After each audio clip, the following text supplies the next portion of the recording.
Obrigado primeiro ao professor Luís Soares Barbosa por ter aceitado este convite, porque esta sessão está enquadrada no 50º aniversário da Universidade do Minho e há uma parceria, ou pelo menos uma empatia entre a Comissão Organizadora, a Rádio Universitária e a Reitoria, que articularam vontades e interesses para, de maneira e modo, a cada escola, instituto, departamento da universidade se faz assim uma pequena tirocínio, uma volta mais ou menos alegre, portanto o Passeio dos Alegres não é propriamente isso, mas pronto, com autores, com professores e professoras da Universidade do Minho, em que eu julguei que eram mais que justificados os convites e o interesse para realizar-se, de facto, este percurso à volta dos vários departamentos e escolas. Já começamos em junho, por sinal também na Física, com um professor da Universidade do Minho, por outros motivos e outras razões, a Física e o trabalho dele e também os textos, e no Departamento de Informática. Evidentemente, é uma pessoa que eu conheço há uns anos, estávamos falando, depois complementaremos essa informação no final desta conversa, há uns anos, nessa faceta que o professor Luís Soares Barbosa tem também, não é caso único, não é raro, não vou dar ares de erudição sobre engenheiros e homens da ciência que se dedicaram à escrita e à poesia. Cá em Portugal o nome mais conhecido é provavelmente o Jorge de Sena, mas há outros que o fazem, e muito bem, e há poetas também importantíssimos para a literatura europeia, nomeadamente.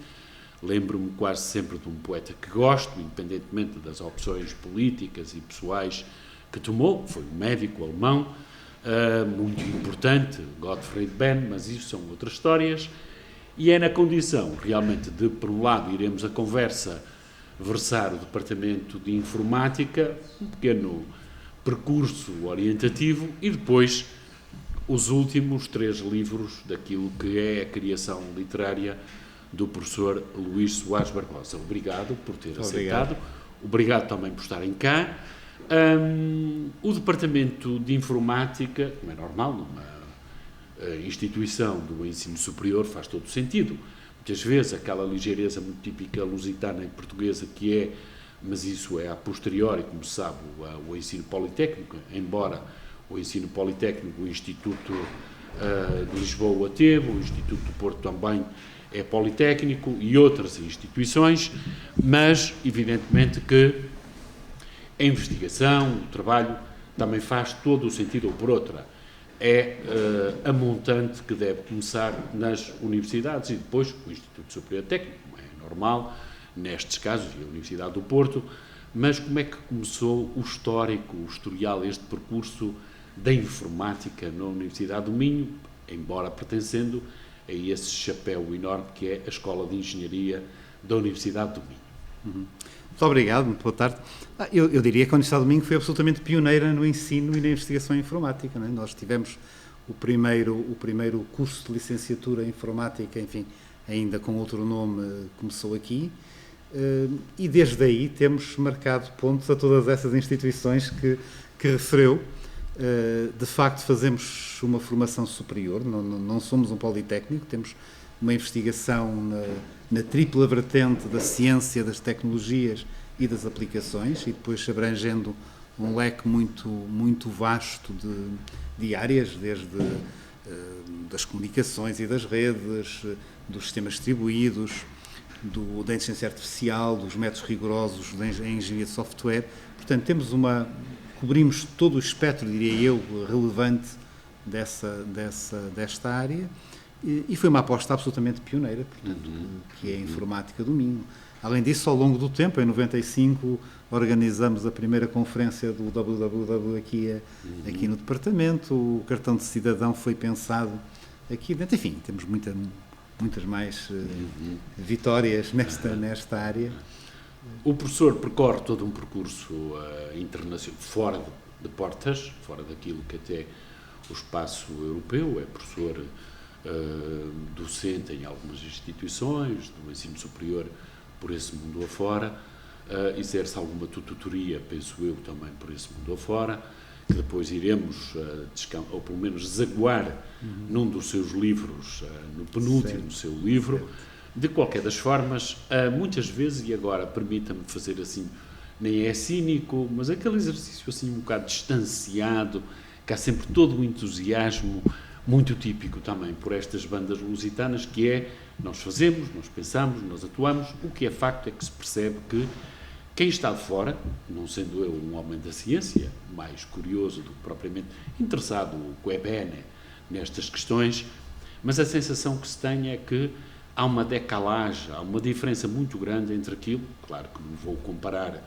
com o MIT, nem nada que o pareça, mas, por exemplo, os desafios nacionais, por exemplo, que lhes são lançados pelo professor Arlindo Oliveira. Falou assim, até que, de que maneira é que, e modo é que se respondem, se espicaçam, como é que vamos lá, o eco ou aquilo que é a ressonância de algumas coisas que são feitas por outras bandas. No bom sentido, claro. Claro, eu diria, tenho muita consideração e até amizade pelo Arlindo.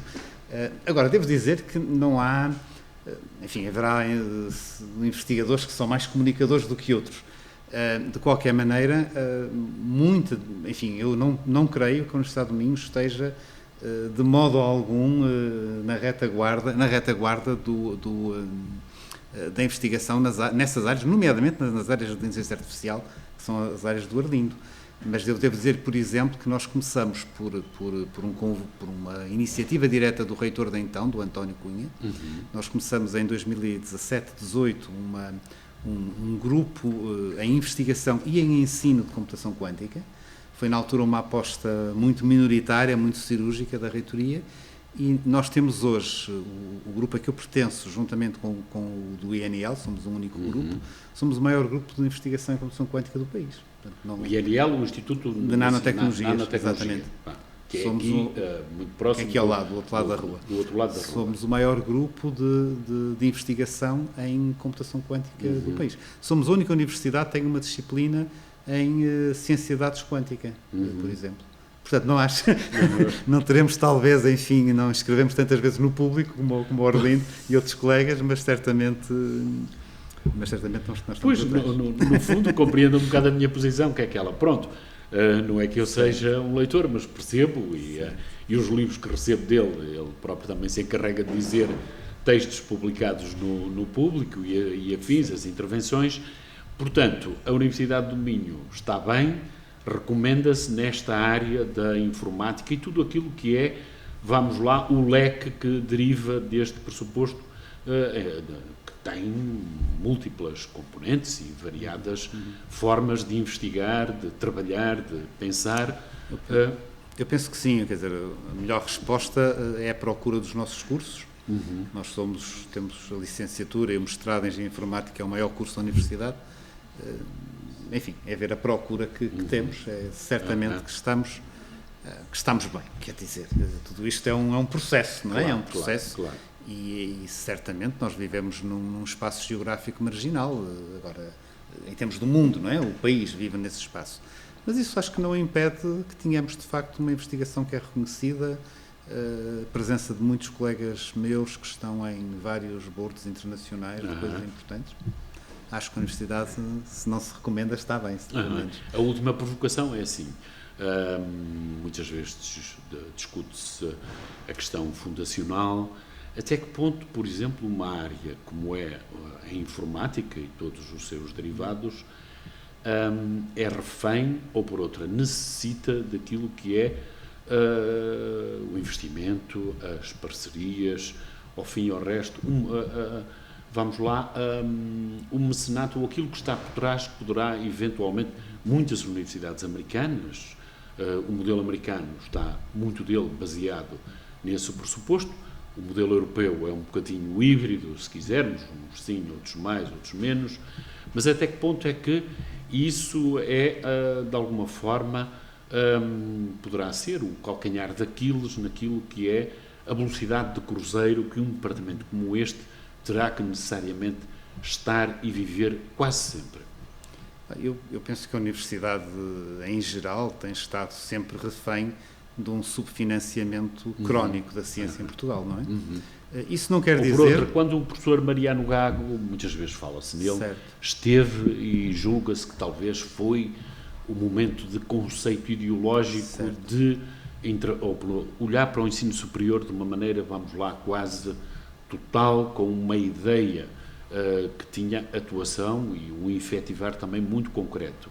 De lá até cá são... certo. É verdade que as reformas do professor Mariano Gago são de há 20 anos atrás, ou mais, claro, não é? Claro, Agora, isso. o que eu acho é que a ciência em Portugal necessitava urgentemente do Dr. Mariano Gago. Isso não tem qualquer dúvida. Isso não quer dizer que modelos mais baseados em financiamento privado sejam superiores ao modelo europeu, que é o modelo da Universidade Pública. Eu tenho pessoalmente muito orgulho de ser funcionário público, devo dizer, e trabalhar numa Universidade Pública, e acho que isso tem muitas virtualidades. Agora, enfim, há como referiu, este esforço há uns anos do regime fundacional que o Minho adotou. Eu acho que ainda não o realizou na sua totalidade, estamos, acho eu, muito longe disso, mas enfim, independentemente dos modelos, acho que o nosso problema é de subfinanciamento. Isso sim, creio que é um problema que afetou a Universidade do Minho de forma muito injusta e muito complicada nos últimos tempos. Estará eventualmente agora melhor, mas é um problema muito sério. Vamos à literatura. É melhor. Que é para... Portanto, iremos falar de 3 livros, que é E Fica Só e Falo com as Sombras, de 2016, que é o tal livro que me falou, uma edição, uma fotobiografia, presumo eu, de Maria Undina Braga. Maria Undina Braga eu também cresci sabendo quem era, textos que foi escrevendo em alguns jornais portugueses, as edições que teve, quer, penso eu, para não falhar muito, nas edições Rolim, também na editorial Caminho. Como é que uma mulher com um ar muito ascético, muito distanciado, muito silencioso, passava pela vida, ou passou pela vida como viveu, de que forma é que o influenciou? Porque diz neste livro, ia à estação dos comboios quando partia após o Natal, depois faz a peregrinação também por Macau, por Pequim, onde foi leitora de português, todos os rituais à volta. Nós sabemos que Macau foi sempre um porto para alguns poetas importantes portugueses, nem vou citar Camões, porque... Pessanha. Mas Pessanha, nem mais. Provavelmente estará mais próximo, quer de Maria Undina, quer do poeta Luís Soares Barbosa, de alguma forma. Como é que entrecruzar o olhar, os silêncios, também refletir desta criadora, desta escritora, foi mais escritora do que poetisa ou poeta, de alguma forma também espoletou aquilo que é uma admiração por um lado, por outro lado uma reverência, por outro lado todo aquele conjunto que acaba em si na poesia. Sim, a Maria Undina, que era minha tia, foi uma pessoa muito importante na minha infância, né? Muito, muito importante. Ela era uma mulher muito austera, vivia sozinha, portanto, quando eu a conheci, enfim, quando eu nasci ela já tinha regressado dessas viagens, vivia em Lisboa, e era uma pessoa muito austera, viveu sempre com muito pouco de tudo, incluindo de dinheiro, e a única coisa que de facto a motivava era a sua escrita, e as relações que com ela estabelecia. Sendo uma mulher muito austera e muito silenciosa, como disse, foi uma mulher de armas. Ela foi para a Inglaterra tomar conta de crianças quando resolveu que não podia viver em Braga, e depois fez um percurso por muitos países. Foi a última portuguesa a deixar Goa, a última portuguesa civil, em 71, a deixar Goa. Foi metida à força num avião pela tropa para vir embora para Lisboa. Chegou a a Karachi, na atual Islamabad, né? Pois. Chegou a Karachi, fugiu do avião, deixou lá as malas e foi-se embora, nunca mais apareceu. Enfim, a família ficou muito aterrorizada e o regime também.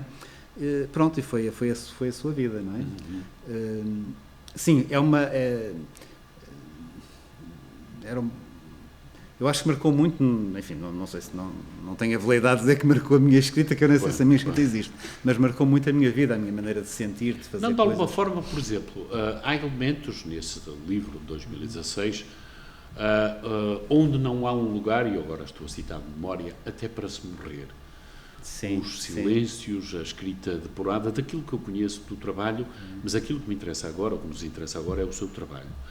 Essa consciência de trabalhar a palavra, ou por outra, um trabalho introspectivo como é o seu, porque a criação literária, no fundo, deriva muito, porque esses exercícios quase automáticos da escrita não é propriamente teve o seu tempo, teve o seu momento, não é o seu trabalho, nem nada que o pareça, Quem olhar atentamente, depois iremos ver elementos que são recorrentes, de alguma importância, que estabelecem as balizas simbólicas daquilo que é o seu corpus poético, mas no fundo esse tipo de escrita desse seu livro, como por exemplo, eu morri há muito tempo.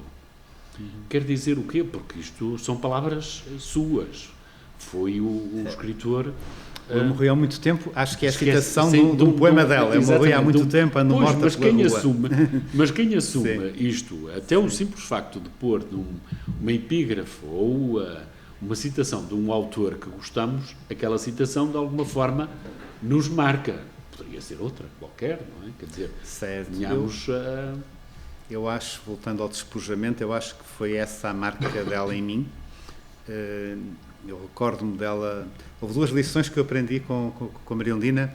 Uma era muito técnica, que era ela dizia que os adjetivos são amigos complicados e, portanto, que devemos fugir dos adjetivos quando falamos. E a outra foi, de facto, que, ao contrário do que a gente às vezes pensa, nas nossas raízes, enfim, naquilo que nos torna gente de um lugar, ela dizia: a única coisa real é o vento. Tudo o que é raízes é a falsidade. Isso sim, isso acho que está presente na minha vida, pelo menos. Pois, e na escrita também está. Na escrita, eu talvez. digo isto por uma razão muito simples, porque muitas vezes a sensação que se tem é que a escrita de Maria Ondina, ou a sua, neste caso do poeta Luís Soares Barbosa, também, e eu quando soube fiquei espantadíssimo, não vou revelar, no final off record, há uma pessoa que é uma escritora muito importante, que entretanto faleceu, entregou a filha à Maria Ondina Braga em Lisboa. Sim. Não vamos dizer, mas pronto, mas provavelmente reconhecerá. Conheço. E muito da escrita, esta ponte que é entre estas duas escritoras, feita de aforismos, feita toda ela quase de contradições entre um parágrafo e outro, no seu caso, diz assim, a consciência súbita de que ali termina, ou terminava, um lugar imaginário de onde o verão partia. Estas já são palavras suas. E como é escrita sua, o que é que acontece? É um verão em Macau, é o verão de uma lembrança, provavelmente, de uma reminiscência que se tem de alguém que de alguma forma por ali caminhou silenciosamente, porque quando o verão termina, pelo menos para nós ocidentais, é o tempo do recolhimento, é o tempo de que iremos ficar fechado sobre nós, sobre os nossos silêncios, é o outono, é o inverno que aí vem. Portanto, de alguma forma, a sua escrita também comunga de um silêncio, porque não é por acaso que o seu último livro, este que aqui está, até é feito numa casa, numa residência literária, numa casa de campo, imaginemos, também toda ela virada no bucolismo, não é propriamente o Francisco Rodrigues Melo, nem o Sá de Miranda em Amares, mas é algo para além do Rio Vizela, se quisermos. É todo este puzzle que se encaixa nestas peças todas, o seu trabalho. Certo. Sabe que eu acho que a poesia é uma coisa muito peculiar. A minha tia era novelista, era contista, não tem nada, a ver com isso. A poesia para mim é uma coisa muito...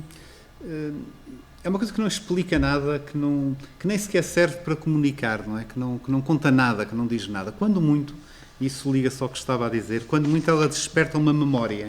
E essa referência ao verão que termina é de uma memória. Uma memória, é por isso que as pessoas... Não sei, eu quando leio poesia, eu sou sobretudo um leitor de poesia, muito mais do que escrever, mas aquilo... Eu acho que nós procuramos sempre qualquer coisa, e nos poemas, e esse qualquer coisa é qualquer coisa que vamos encontrar, porque já sabemos que estamos à procura dele. Tem a ver com essa construção de uma memória, que pode ser situada ou não, e isto, para mim isso é muito relevante. E o espaço da memória é geralmente o espaço, talvez do silêncio, mas sobretudo o espaço da fulguração, daquilo que incendeia e que depois desaparece. De alguma forma, quer dizer, porque uma coisa é a fulgurância, não é?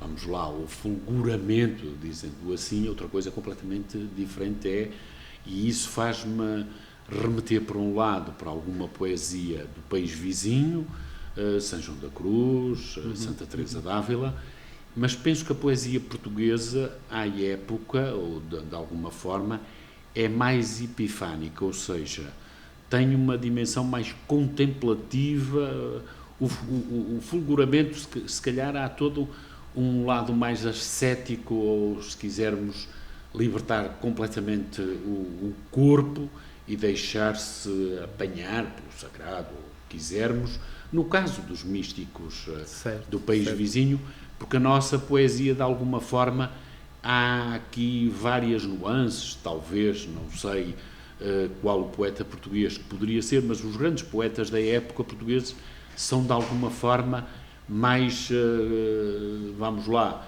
contemplativos, mas no sentido em a visualização daquilo que é a palavra perfeita depois para o poema, que é um exercício, penso eu, que é a inversão do paradigma do fulguramento, digo eu, não sei se de alguma forma, porque a sua poesia é um bocadinho isto, que já lá iremos a este, talvez, principalmente a esse grande livro que aí está. Talvez. Pede-lhe messas, mas penso que de alguma forma esse livro todo ele está feito desse tipo de atitude perante a criação literária poética, no caso em concreto. É possível. Eu sou um leitor recorrente do São João da Cruz. Lá está um livro meu que tem uma epígrafe dele, que é Embora Seja Noite, não é? E isto não tem nada a ver com coisas religiosas, tem a ver com... eu acho que a palavra poética não sendo útil, não é? Ela não explica nada, ela não prova um teorema, ela não delinea uma política, ela não funda uma igreja, não faz nada, mas tem esta qualquer coisa de ser uma presença, não é? de abrir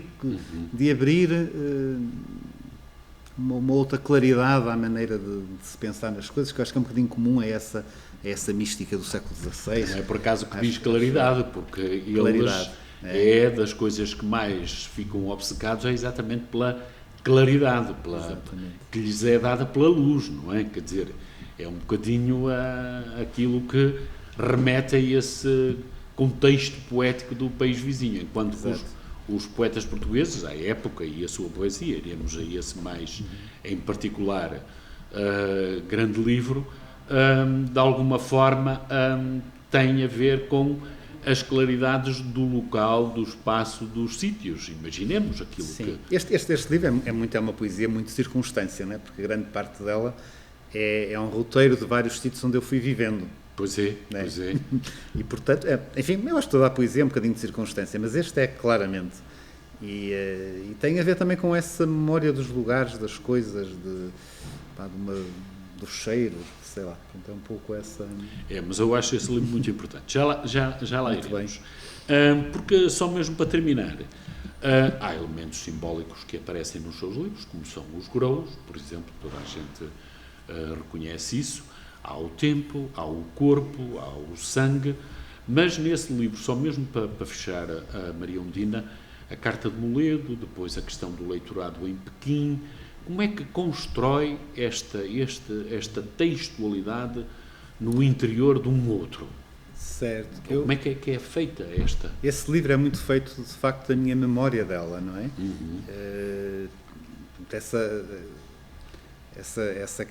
Essas cartas do Moledo têm a ver com uma experiência que eu acompanhei quando era miúdo, né, de uma grande paixão que ela teve por uma pessoa também conhecida do universo literário, que não vale a pena referir agora. O leitorado em Pequim, eu já era muito mais, claro, foi nos anos 80, eu teria 17, 18 anos, não sei, e nessa altura também a acompanhei, foi uma experiência muito trágica para ela, muito difícil de viver em Pequim nessa altura, e portanto esses poemas são um pouco o que eu fui destilando dessa memória. Eu comecei a escrever isso, portanto ela morreu em 2003 e houve uma altura logo a seguir eu fui fazer uma defesa de um doutoramento para os Açores e fiquei lá 3 dias e foi onde surgiu a ideia de escrever isso, e comecei, metade do livro foi escrito nessa altura.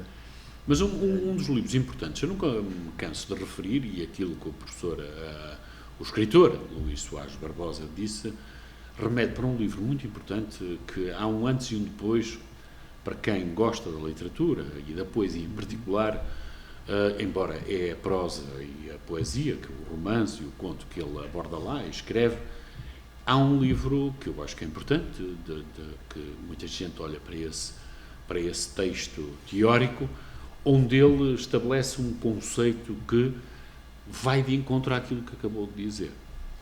É um livro, vou dizer o título do livro, Os Dois Crepúsculos, e ele diz, esse professor da literatura e teórico, que o que fica da literatura, no caso da poesia, é exatamente esses restos, aquilo que se apura, aquilo que depois de lapidar a pedra fica o diamante final, ou tira-se o excesso, e aquilo que sobra são os tais restos, que ele designa assim. Isso é que é o corpus do poema, ou da escrita, do texto poético. No fundo, é um pouco esse também o trabalho que fez desse percurso, desses lugares, se quisermos. Eu revejo muito nessa metáfora do trabalho do Ourives, quase, não é? Que vai desbastando até... por isso que eu demoro muito tempo a escrever. Quer dizer, não é por acaso que naquele livro está ali a falar de Rembrandt, um homem que é por acaso que nas entrelinhas anda por lá aquele universo daquela gente, poderia ser Amsterdão, como poderia ser Antuérpia, e podia ser, sabendo nós, o que esteve por trás de todo o trabalho Eu sou muito, muito lento, e um texto, um poema de meia dúzia de linhas, tipicamente amadurece durante anos, não é? Eu vou cortando, corto sempre, nunca acrescento, nunca acrescento nada. Mas enfim, isso é a minha maneira de fazer as coisas, não tem? Vamos a este livro, e depois, se não se importa, terminaremos com aquele. Este tem um título quase irónico, ao mesmo tempo, mas revela uma grande consciência, que é quase que nos faz remeter para a famosa frase do Manuel António Pina, em que em Portugal existem, ou há, 300 poetas, 150 leitores à volta disso, onde diz aqui a poesia vende pouco, vende muito pouco. Mas como permite o papel do leitor, neste caso eu, apesar de vender pouco, é o último poema, é o último texto do livro, de lá até cá, até esses 124 exemplares que disseram que foram vendidos, e fica-se assim, é um número quase cabalístico, ou simbolicamente muito importante.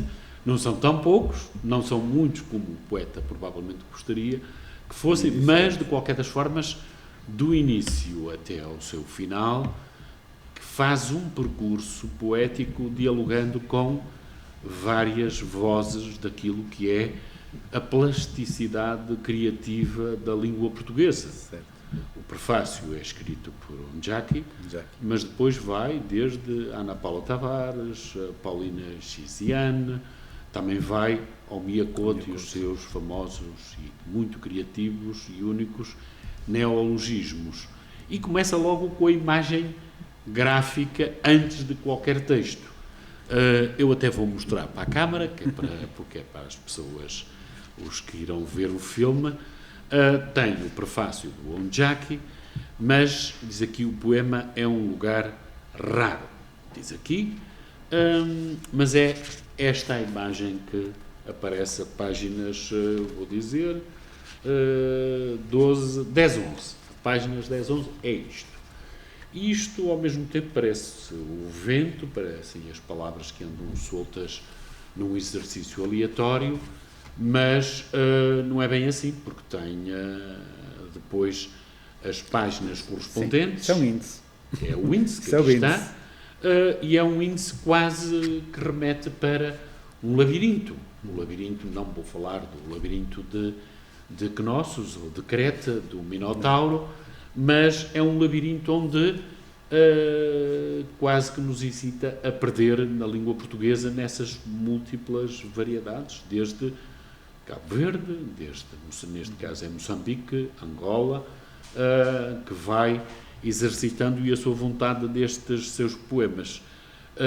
Mas diz aqui, nesta página 15, por acaso é de Miyakoto, a todos gerei num trabalho árduo, disciplinado e sem descanso, para que, aqui chegado, me habitasse apenas aquilo que não há. Termina, do rumor futuro me fiz carne. Isto aparentemente, descendo sim dos que hão de vir, que é a epígrafe que socorre de Miyakoto, mas isto em poesia é demasiado potente para se passar assim um bocadinho como raposa por ramada vindimada. Porque o que aqui está é todo um conjunto de elementos que são, no fundo, o que reflete, é o espelho daquilo que é o seu trabalho poético. Trabalho árduo, disse-o há um bocado, de pura, disciplinado e sem descanso. Para que, aqui chegado, me habitasse apenas aquilo que não há. Ou seja, há sempre a lucidez de o alcançar quase essa palavra que vem no texto maior, sagrado da cultura ocidental, que é, e no princípio era o verbo. Ou se fez o verbo, ou do verbo se fez. Depois diz aqui, do rumor futuro me fiz carne. Portanto, o poeta arrisca-se sempre que o leitor lhe possa eventualmente dizer o ABC do seu corpus poético está quase todo aqui na página 15. Certamente. Certamente, repare, eu acho que quem escreve nunca é dono daquilo que escreve, não é? Portanto, o poema é uma coisa muito, muito aberta. Esse livro tem uma história. Esse livro nasceu de um convite da Câmara de Santo Tirso para uma residência poética que era numa altura em que havia uma homenagem ao Onjaki. Portanto, e esse poema é basicamente uma glosa dos autores africanos de expressão portuguesa. Exatamente. Portanto, cada poema tem uma epígrafe e depois eu discutia com o Onjaki como é que havia de pôr as epígrafes, ele queria que eu as tirasse e então surgiu a ideia de fazer essa coisa meia gráfica, onde aparecem as epígrafes e depois também nos próprios poemas aparecem verticais, não é? Mas sim, mas é um diálogo com alguns poetas que eu gosto muito, mas que têm essa coisa comum. São tudo poetas africanos de expressão portuguesa, e o livro nasceu, a primeira parte do livro nasceu assim, depois a segunda parte é outra. Pois, é outra história. A segunda parte, porque o tempo vai avançando, por incrível que pareça, a segunda parte é também o vazio aprende e os ossos veem. E não é por acaso que tenho aqui a epígrafe do Hugo Mujica, que é um padre católico, que também é poeta, que também é argentino, também é um monge, também é argentino, e ele diz aqui, e tudo o que falta é o que desde sempre sobra. Sobra, exatamente. Portanto, voltamos outra vez, portanto... o que falta é o que sobra, exatamente. É o que sobra. Exatamente. E depois iremos ficar o rapaz de Urbino, se eu algum conhecimento tenho disto, é um diálogo interdisciplinar, talvez, ou artístico, com Barocchi, o pintor que faz, julgo eu, a pintura São Sebastião, e um menino mais ou menos que tem a ver também esta necessidade de alguma forma olhar para, embora o Barocchi, dentro da época, um homem do século XVI, à volta disso, de que maneira é que este poeta, não tão falado, mas o percurso que ele teve de dor, de sofrimento, de quase um arrastar de uma cruz permanente para a construção de todo o seu universo artístico também, porque aqui diz como um incêndio escava, também aqui é escrito. Isso tem a ver com algumas... É justo essa referência a algumas pinturas e esculturas da Renascença, porque o ponto desse poema é de facto esta tensão entre o corpo, a tensão do corpo e a tensão com aquilo que falta e com aquilo que sobra. E o corpo, eu acho que é o ponto de encontro disso, e esse rapaz do Urbino enfim, é um dos símbolos da cultura ocidental, dessa maneira de ver as coisas. Né? Porque andou por Tashkent, aqui também aparece, mas depois também tem um poema na página 73, importantíssimo, que é o diálogo com um homem silencioso. O escritor Rui Nunes, que neurologicamente também foi afetado, remeteu-se também para o silêncio da palavra, e não é por acaso que há a ligação entre Rui Nunes, de alguma forma, a cabala, ou aquilo que é o diálogo que pode estar implícito ou não, daqui o exercício triangular poético seu, com um outro grande nome da poesia portuguesa, o Herberto Helder. De alguma maneira, um e outro, o Rui Nunes dialoga com Herberto Helder, à distância, os seus silêncios, o seu isolamento, o seu ascetismo, não é bem a Torre de Marfim, e depois também este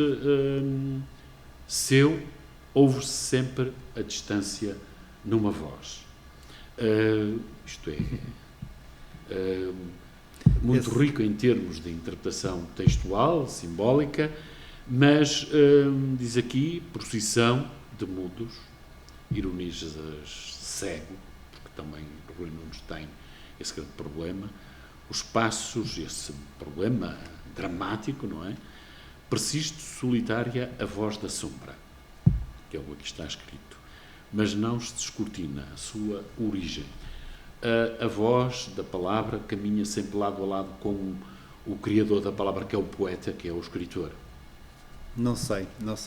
Esse poema foi publicado na Devir, naquela revista de poesia, precisamente no número de homenagem ao Rui Nunes, que eu acho que é um dos autores, enfim, talvez mais injustamente esquecidos na atual poesia portuguesa. Eu confesso que, para mim, qualquer poema, seja meu, seja de outros, é um objeto que é totalmente independente de quem o escreve, não é? Eu conheço o Rui Nunes, enfim, sou um grande leitor dos seus poemas, mas não faço essa ligação entre a pessoa e o objeto de escrita. Para mim, o poema é o que é, o texto é o texto, não é mais do que isso.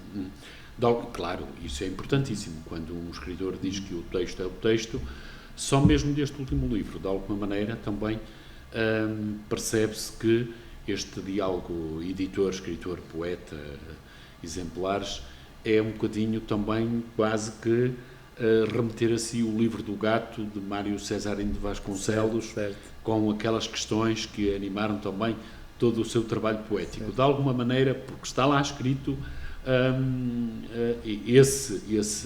porque foi um símbolo importante, que é para Baudelaire, o gato, para Rimbaud nem tanto, mas para alguns poetas, o Cesarini também é um deles, falou em Teixeira de Pascoais, provavelmente também de alguma forma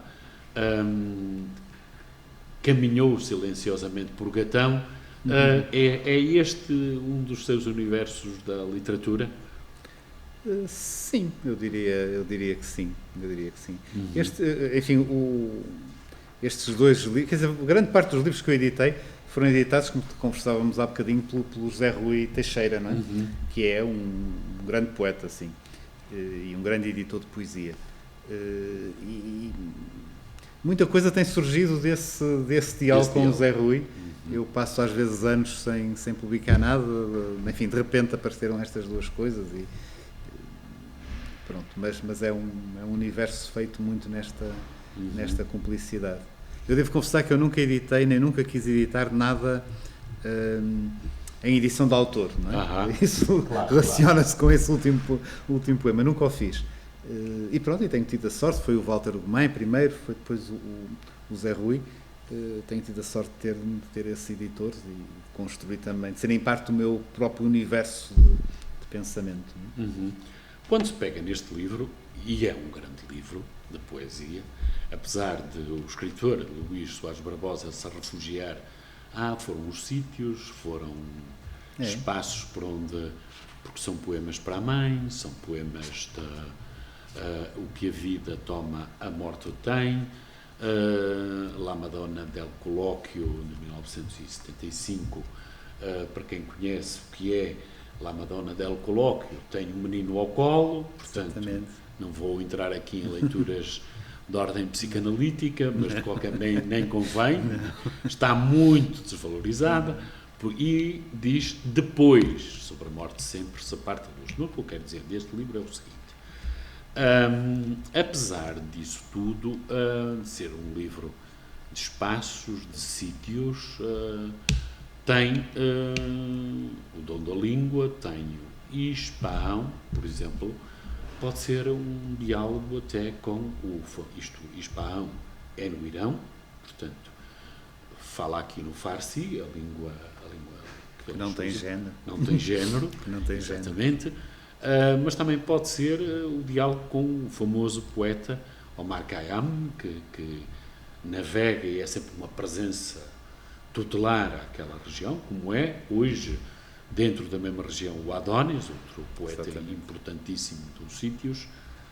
Mas este livro começa logo, se eu estou bem lembrado, com uma tradução de Jorge Sena, mas vamos ao título, que é perdão, Longos Dias, Breve Medo. Há aqui quase que um diálogo com um famoso livro também de Dona Agostina, Longos Dias, tem 100 anos. Sobre a Vieira da Silva. A Vieira da Silva, exatamente. Maria Helena Vieira da Silva. Maria Helena Vieira da Silva. Portanto, há aqui também, de alguma forma, uma ponte, quase parecem as escadas de Escher, as ligações, os transvases entre vários textos, várias culturas que aqui são referidas, e não é por acaso que o livro começa com a referência a um dos poetas maiores, aqui foi traduzido por Jorge Sena, mas também há as traduções, penso eu, talvez, da poesia de 10 séculos ou 20 séculos que ele traduziu para a antiga e saudosa e nova. O professor, já agora fica o nome, a tradução também, que eu aprecio bastante, de Cavafis, é do professor Joaquim Manuel Magalhães, o que eu lhe disse do livro Os Dois Crepúsculos. Nem mais a propósito, estão aqui, aqui as ligações. Isto anda tudo ligado, como dizia o famoso cantor. Mas não é por acaso que aqui aparece Constantinos Cavafis, o poeta do Levante, o poeta da Alexandria, o poeta da Grécia, o poeta copta do Egito, e é um homem que diz aqui, mas não te apresses nunca na viagem. É melhor que ela dure muitos anos, que sejas velho já ao ancorar da ilha. Certo. Todos estes poemas, todos estes sítios que passou por aqui, Amsterdão, o rio Amstel, também os canais importantes, os mais famosos de Amsterdão, todos os sítios que andou, Urbino, como falamos há um bocado, a senhora que foi aqui citada, mas esta parte, o Dervish, que é uma coisa estonteante, como é que estabeleceu este diálogo, deixando de lado os sítios mais próximos, Londres, o Trinity College, com Newton, com o Dirac, com o Russell e o Chapéu, como é que estas perspectivas literárias do Próximo Oriente, de um centro fulgurante de criação, o recitador de poesia. Como é que lhe advém todo este conjunto de elementos que constituem todos todo uniforme, apesar de Reykjavik, apesar de... Eu acho que esse livro é um livro de lugares, não é? Ou de depuração desses lugares na minha memória. E há alguns sítios, são sítios em que eu vivi, outros são sítios em que passei de forma muito fugaz, mas que, enfim, que deixaram as suas ressonâncias. E a epígrafe do Cavafis, é bom que sejas velho, não é? É exatamente assim que me sinto. Eu sinto-me basicamente enfim, sinto-me velho, é verdade, e não tenho grande problema com isso.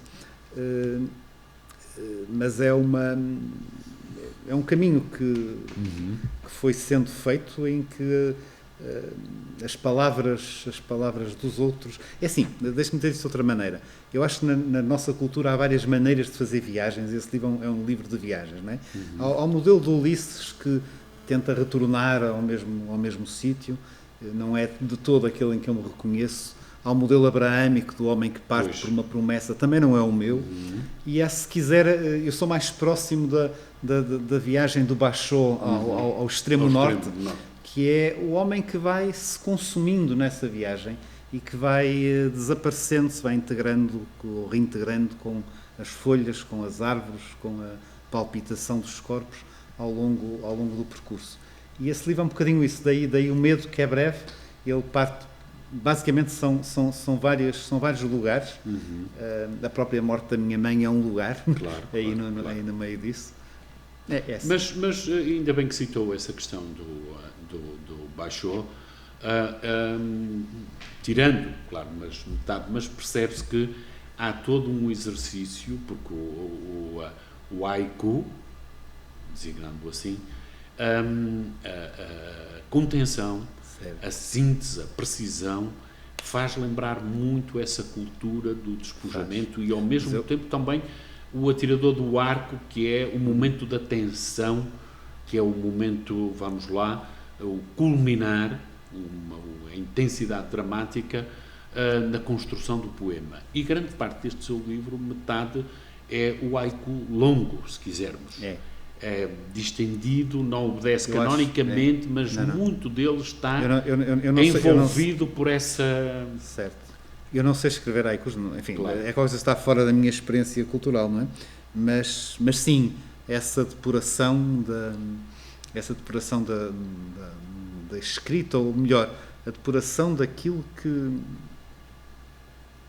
das palavras, ou do silêncio que a constitui, isso é muito importante para mim. Pois, diz aqui, por exemplo, 157, Cluny, a história é verídica, é admirável. Tem 2 pontos.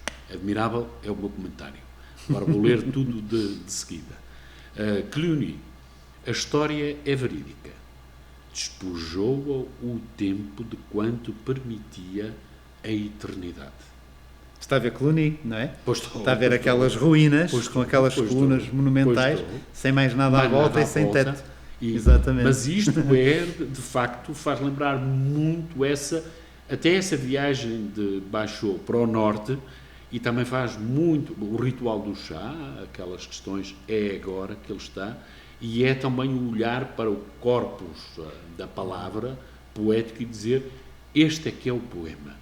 Poderia andar em digressões pedaladas à volta de Cluny, do sítio, completar uma página e o seu oposto, e o poema é isto. O poema é mesmo este. Depois, a ponte, estamos quase a chegar ao final da nossa conversa, outros haiku, a Melk, quem conhece. Outra abadia. Exatamente, Beneditina, na Áustria. Outra abadia beneditina, exatamente. Há quem diga que foi aí que a Áustria surgiu, como a identidade austríaca. Há quem não afirme, pronto, não importa, são outras considerações. De qualquer das formas, conheces da pedra a dupla candura. E depois diz, conheces da pedra a humilde palavra.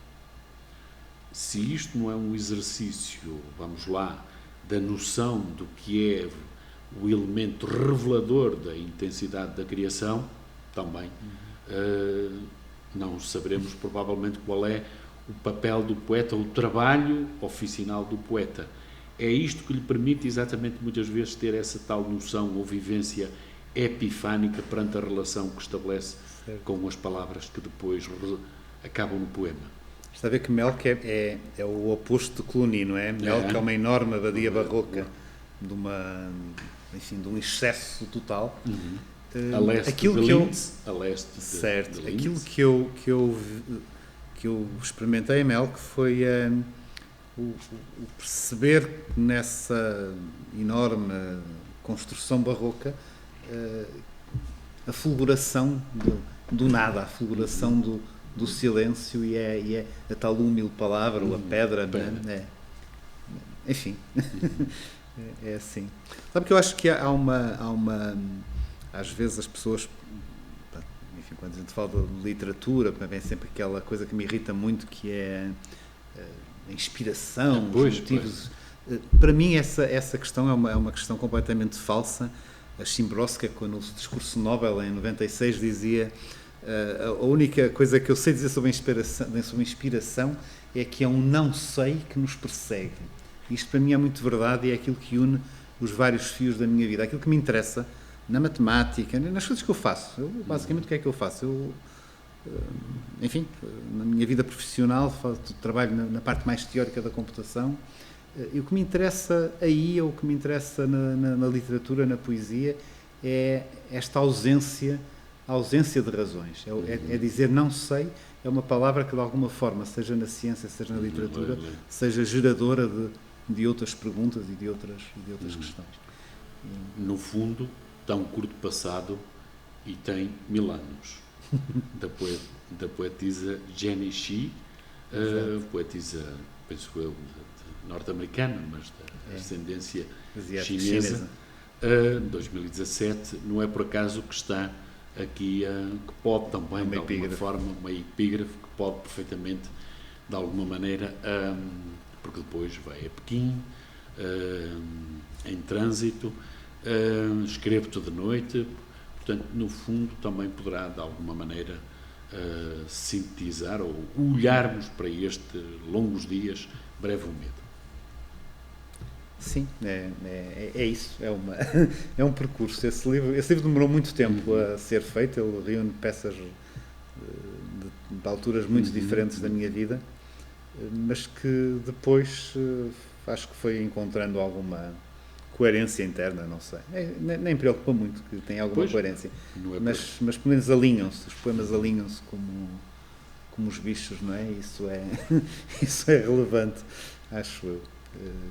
Disse que era um livro de viagens, não é por acaso também Jack Kerouac também por aqui aparece, também faz. Também está a deitar o On the Road, mas também o grande poeta espanhol, o António Gamoneda, A Luz Fervente.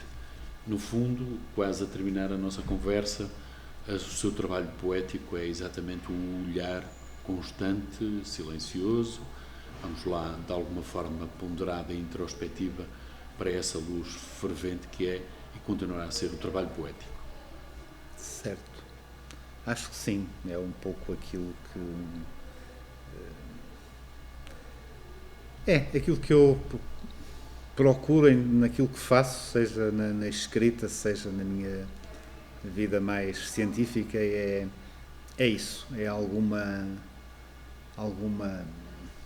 luz que ferva, alguma coisa que seja significativa, que seja capaz de ser algum significado para mim. Basicamente é isso. Depois, se as pessoas o encontram ou não, ou encontram possivelmente aquilo que ferve para elas, não é? Enfim, e os livros cumprem a sua missão assim, se é que a têm. Tem. Não sei. Obrigado por ter aceitado esta conversa, obrigado a quem esteve cá a assistir. Foi um gosto falar com o seu professor Luís Manuel Dias Coelho Soares Barbosa, mas foi um gosto incomparável falar com o poeta Luís Soares Barbosa, com estes seus 2 livros, Longos Dias, Breve o Medo, e também A Poesia Não Vende, uma edição da Vende Officium pouco, vende pouco. Lectionis. Obrigado. Muito obrigado. Pela conversa. Tem gosto.